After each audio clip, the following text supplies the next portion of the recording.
The great early names of cricket, like Dr. W.G. Grace, the Demon Spofforth, the stylish Victor Trumper, to even the casual cricket follower, are still familiar. However, names like Dick-a-Dick, Mosquito, King Cole, Tuppenny, Tiger are not as familiar, yet their feats and place in Australian cricket history are assured. In 1868, an Australian Aboriginal team toured England. It was an arduous tour lasting 126 days with outstanding results for the proud new race of cricketers. Of 47 matches played, they won 14, lost 14 and drew 19. One batsman shone. His anglicised name was Jack Moolah, his tribal name Muwarinium. This was England's cricketer for all seasons, the master right-hand batsman, the skillful and tactical captain, the master of gamesmanship. W.G. Grace was the best-known Englishman of his era. He dominated the cricket scene at home and wherever he travelled. A great wit, he once refused to leave the crease when obviously out early in his innings. When pressed by the bowler, he responded, "These people didn't come to see you bowl. They came to see me bat."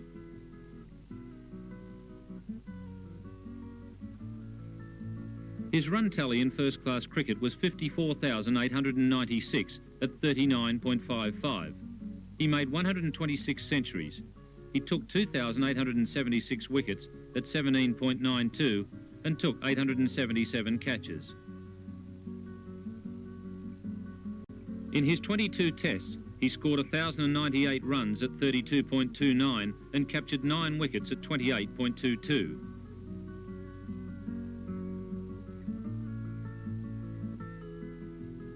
His last test was in 1899 against Australia. The doctor was 51 years old. If the figures don't quite fit the legend, it could be because of the primitive conditions cricketers of the day played under. W.G. Grace loved cricket and cricket followers. His innings closed in 1915. One of Australia's greatest all-rounders, George Giffen, summed up the demon. What a sight to see Spofforth bowling when a game had to be pulled like a brand from the burning. And I verily believe he has frightened more batsmen out than many bowlers have fairly and squarely beaten. Spofforth was Australia's first genuine pace bowler who took 853 wickets in his career at an average of 14.95. He played in 18 tests, taking 94 wickets at 18.41, a striking rate emulated by Dennis Lillee. His figures for the Ashes test at the Oval in 1882 were outstanding, 7 for 46 and 7 for 44. Spofforth retired to England and continued to be the demon until he was well past 50. He had no style, and yet he was all style, a keen observer wrote. For many who saw Trumper in action, they rate him the greatest of all Australian batsmen. That may or may not be correct, but Trumper was certainly special. Victor Trumper kept his cricket simple. He rarely wore batting gloves and discarded the rubber grip. During the 1902 tour of England, Trumper made a century before lunch on the first day at Old Trafford, a feat only equalled 3 times since by Charlie McCartney, Sir Don Bradman and Majid Khan.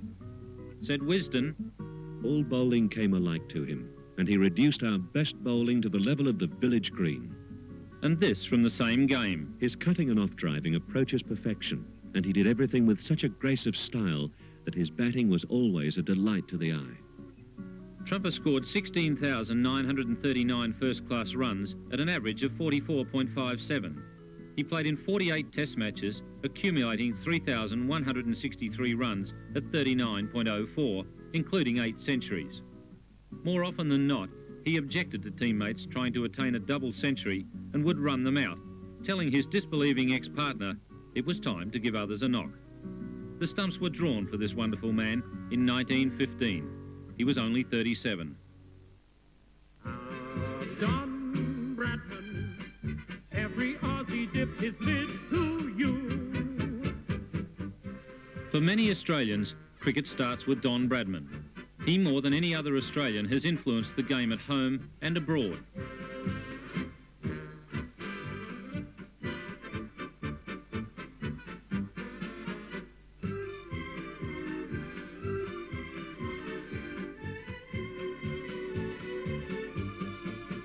Bradman was a cricket phenomenon. No other player before or since has scored as often from the first.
Started quietly enough.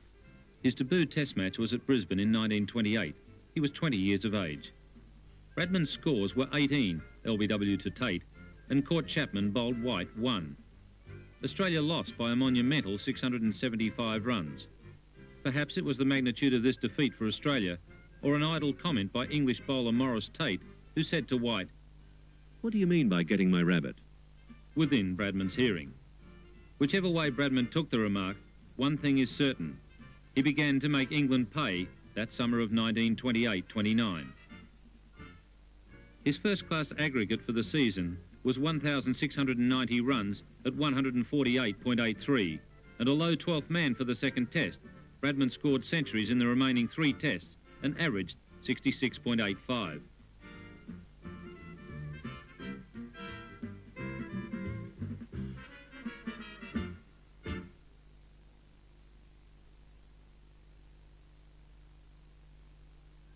The year was now 1930, and Bradman was the baby of Bill Woodfull's young Australian team that sailed to England.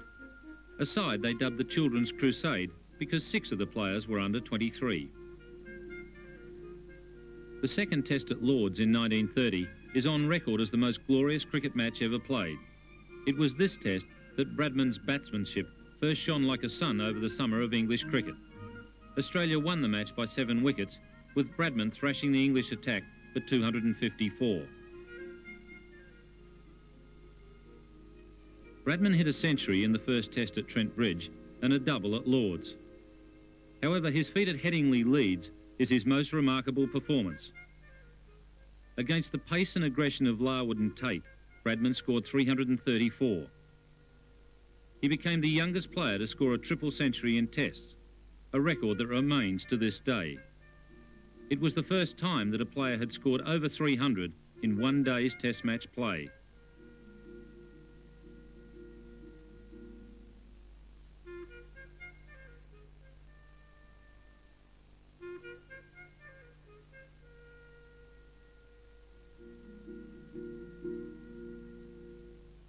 Bradman's reputation was gaining as fast as he could score runs. Harold Larwood said, "He did all the things you didn't want him to do. He had the quickest eye of any batsman I ever met." His score in Australia's Ashes-winning 5th test was 232. Bradman's aggregate for the series is still a record of 974 runs at 139.14.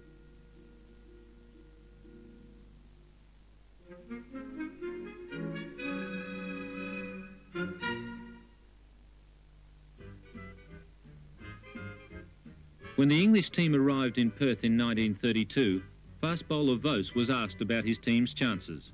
He ominously replied, "Not a bad side. And if we don't beat you, we'll knock your bloody heads off." England realised they faced a bleak period if they could not find a solution to the finest bat in the world. Perhaps they had. Bradman had looked uncomfortable against some quick-rising balls on a wet wicket at the Oval. For 2 years, England had plotted what was to prove almost the downfall of cricket. Bodyline, or fast leg theory, was about to be launched against Bradman. The prediction of Bose was almost to come true. The first assault of fast leg theory ironically missed the batsman it was aimed at. Don Bradman was ill for the first test in Sydney, but Stan McCabe was there and recorded the highest score ever against Bodyline, 187 not out, and not without pain and bravery. The Bodyline tour was underway.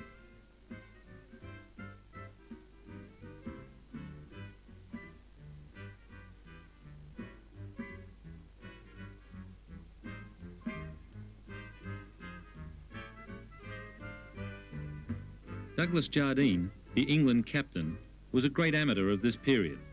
His lofty airs and graces did not endear him to Australian crowds, nor his determination to win at any cost, especially as he was the architect of Bodyline, with the 90-mile-per-hour deliveries being directed straight at the Australian batsman. Larwood is quoted as saying that they couldn't swing the ball away as bowlers can these days. After 4 overs with a new ball, the bowling would be straight up and down, and Bradman would murder straight up and down bowling. Bradman denies a weakness on the leg side, claiming his favourite shots were the hook and the pull, and that Bodyline posed greater problems for older and slower players than it did for him as a young 24-year-old with fast reactions. Larwood found the harder wickets in Australia gave him an extra couple of yards over his performance on softer English wickets. His natural strength in his 5-foot 8-inch frame developed from his early experience working as a coal miner. Australia's captain, Bill Woodfull, refused to use the same tactics. However, had he done so, it is suggested Bodyline would have come to a natural demise much sooner.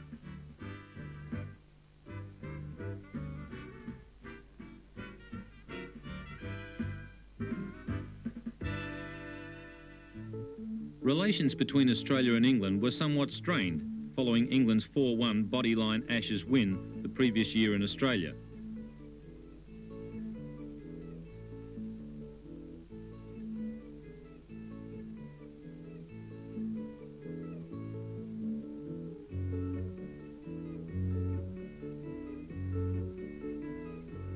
Bradman made another triple century at his favourite hunting ground, Headingley, in the 4th Test.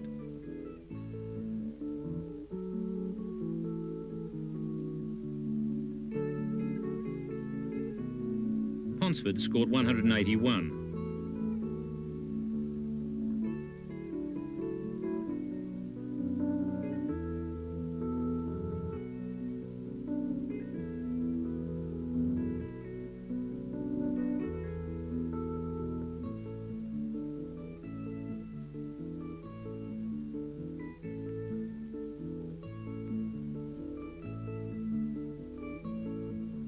Rain brought an end to play, forcing a drawn match, and so the two teams went to the 5th Test at the Oval with the series level at 1 match each.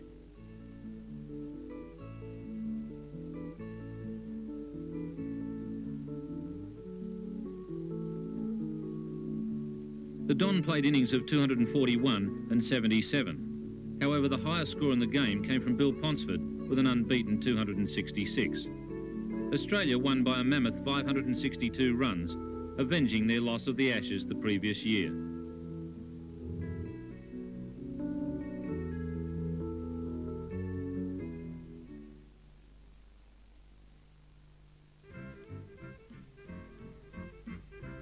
Bradman was elected Australian captain in 1936 and immediately made cricket history.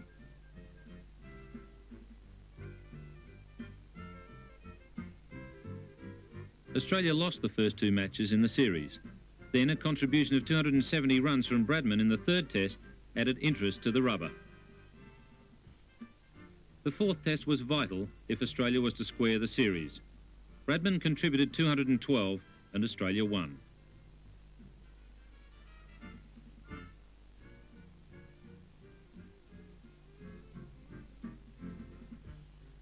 History was made in the 5th Test at the MCG when Bradman led his team to victory, the only captain to win a series after being 2-0 down.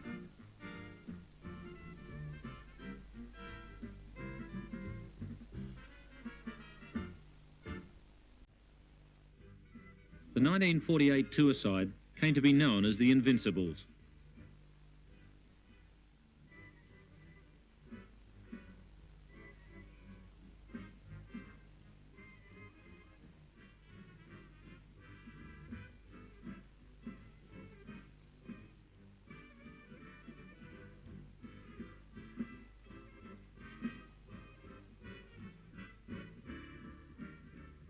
Miller really put his back into his bowling.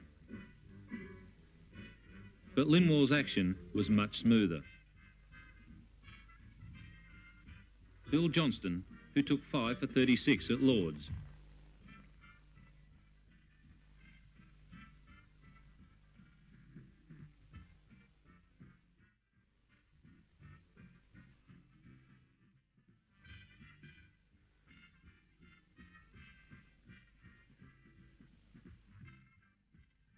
Bradman, at 40 years, was playing in his last Test series and continued to be an invaluable ambassador for our country.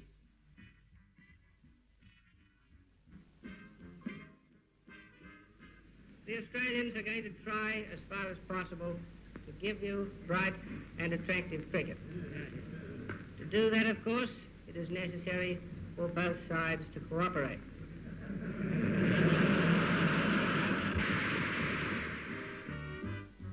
Cooperation could not have been further from the minds of the English players as Bradman took the field on this occasion.